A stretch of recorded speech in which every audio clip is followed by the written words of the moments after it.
Bismillahirrahmanirrahim. Assalamu alaikum. This is me, Hasibullah Kakar from 5th Professional Year Evening, Hamdard University, Faculty of Pharmacy.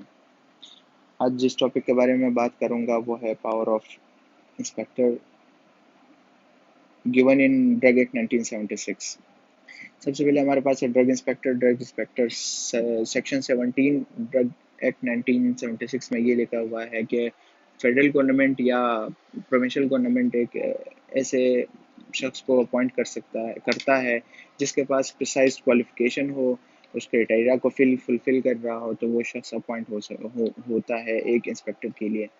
Appoint होने के बाद federal government या provincial government उसका official gazette में notify करता है। दूसरे पॉइंट में हमारे पास ये लिखा हुआ है कि वो शख्स इंस्पेक्टर नहीं बन सकता जिसके पास मतलब वो ऑनर हो किसी जगह के, या वो मैन्युफैक्चरिंग करता हो, इंपोर्ट एक्सपोर्ट करता हो, तो वो इंस्पेक्टर नहीं बन सकता। तीसरा पॉइंट हमारे पास ये है कि अगर कोई इंस्पेक्टर एक जगह पे अपॉइंट हुआ है और वो एक जगह से दूसरी जगह पे मूव करना चाहता है, अगर वो फेडरल में प्रोविंशियल पे आना चाह रहा है, वो सारे क्राइटेरिया फुलफिल कर रहा है, तो वो तब तक नहीं आ सकता जब तक उनको फेडरल में परमिशन नहीं मिलती है कि आप यहाँ से दूसरी जगह पे मूव कर सकते हैं। उसके बाद जो पावर्स है एक्ट 1976 में, सबसे पहले हमारे पास क्लॉज 1 में ये लिखा हुआ है, ये सेक्शन 18 के अंदर आते हैं 1976 का जो ड्रग एक्ट है। इसमें सबसे पहले हमारे पास जो क्लॉज 1 है उसमें ये लिखा हुआ है कि अगर एक कोई भी इंस्पेक्टर है, वो जहाँ पे उनकी ड्यूटीज़ लगाई गई है एक स्पेसिफिक एरिया पे, वहीं पे वो अपनी अथॉरिटीज़ का इस्तेमाल कर सकता है, उसके अलावा कहीं नहीं कर सकता। फिर उसके बाद सब क्लॉज ए और बी में ओवरऑल ये लिखा हुआ है, रीड करने में चुन के टाइम लग रहा है और वीडियो शॉर्ट बनानी है, तो इस वजह से मैं स्टेटमेंट नहीं पढ़ रहा हूँ। जो उसके अंदर जो डिस्कस किया गया है जो ड्रग एक्ट में है, वो मैं सिर्फ वही बताऊंगा।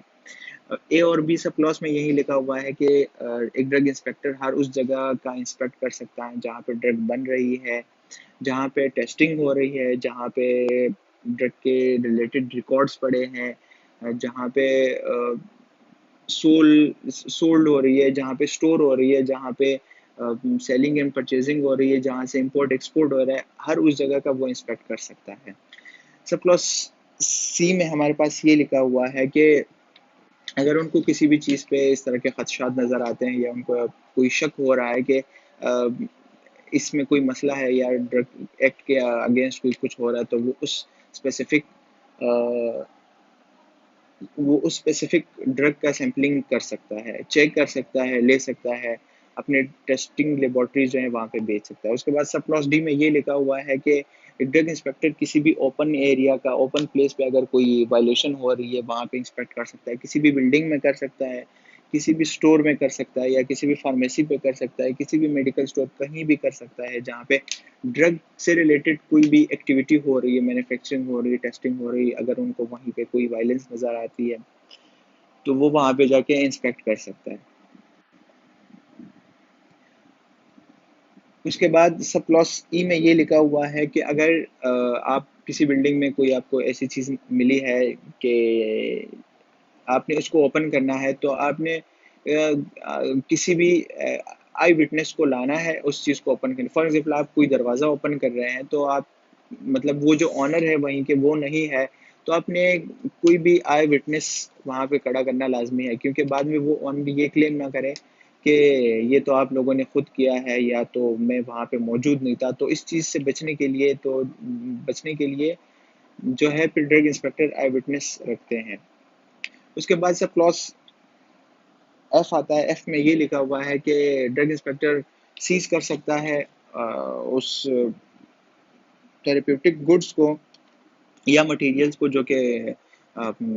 वो एक्ट के खिलाफ वर्जी है, या जो मैन्युफैक्चर कोई आर्टिकल हो रहा है वो एक्ट के अगेंस्ट है, वायलेशन हो रही है, तो वो उस पर्टिकुलर थेरेप्यूटिक मटेरियल जो है उसको सीज कर सकता है। सीज करने का मतलब ये है कि वो चीज़ें जो एक जगह से दूसरी जगह पे मूव हो सकती है, उन चीज़ों को सीज किया जाता है, तो वो सीज करके एक जगह से दूसरी जगह भी शिफ्ट कर सकते हैं। उसके बाद सब क्लॉज जी में ये लिखा हुआ है कि अगर आपने किसी जगह पे कोई इंस्पेक्शन किया, वहाँ से आपको कोई खदशा वगैरह मिला या नहीं मिला, या आप चाह रहे हैं कि मैं वहाँ का इंस्पेक्ट करूँ एक इंस्पेक्टर, तो वो उस पर्टिकुलर एरिया पे किसी भी शख्स को बुला के वहीं पे इंस्पेक्शन ले सकता है, स्टेटमेंट ले सकता है, उसका इन्वेस्टिगेशन कर सकता है, इन्फॉर्मेशन ले सकता है। उसके बाद सब क्लॉज एच में ये लिखा हुआ है कि एक इंस्पेक्टर पूरे एक बिल्डिंग को लॉक कर सकता है, रूम को लॉक कर सकता है, एक फार्मेसी को लॉक कर सकता है, एक मेडिकल स्टोर को लॉक कर सकता है। लॉक करने का मतलब ये है कि कम्प्लीटली बंद कर देना, ना वहाँ पे कोई आ सकता है, ना जा सकता है, ना ओपन हो सकता है, ना कोई भी मतलब उसके परमिशन के बगैर ओपन नहीं हो सकता। सब क्लॉज आई में ये लिखा हुआ है कि ये जो सीज करना और लॉक करना है, जो कि सब क्लॉज एफ और एच में लिखा हुआ है, वो कितने मुद्दत तक होना चाहिए। वो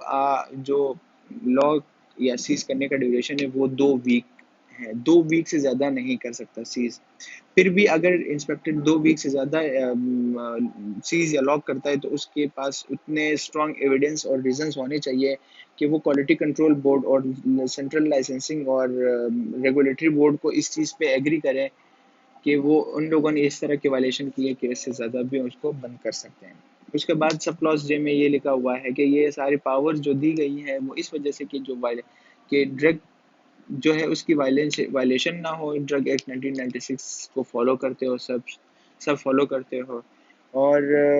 दूसरी बात ये लिखी हुई है कि जो provided that power under the paragraph F2 J, इसमें ये लिखा हुआ है कि जो अथॉरिटीज